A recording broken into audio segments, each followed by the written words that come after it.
Kako sad najaviti učesnicu koja sledi, ima jako zanimljivu biografiju. Ona je u srećnom braku već 13 godina, a i dalje piše poeziju.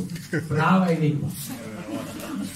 Autorka je knjige čiji naslov podsjeća na izvesnog političara u ovoj zemlji, njegovu suprugu, Ludak i bezimeran.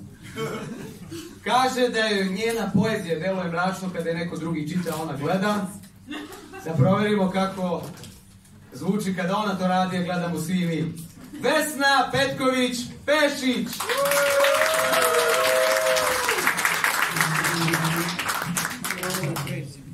Otvori oči. Otvori oči. Probudi se. Gledaj, tvoja mrtva baterija. Opet puni se. Kapci su sklopljeni, a svetlost prži sleđeno lice. Nametljivi prsti vuku trepavice. Otvori oči. Otvori oči. Probudi se.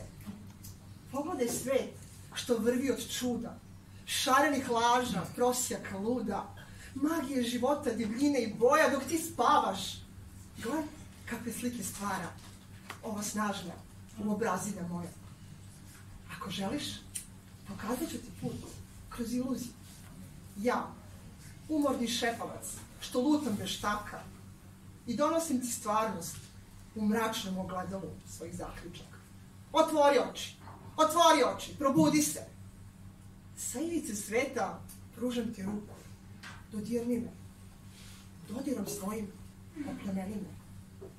Uzmi ovu baklju da ne potoneš u tamu. Zapali svoje telo, zapali svoj duh.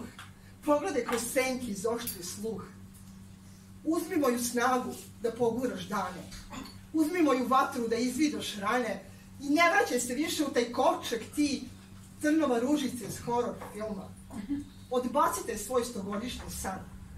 Otvorite oči. Pusti svoj dah. Ne čekaj princa da spasi ti dan. Ne daj da te parališe strah. I ne batrgaj se. Uzalud. Pusti dane da peku ti oči. Kroz taj bol doživećeš spas. Probudi se. Probudi se. Probudi se. Otvori oči. Pusti svoj glas.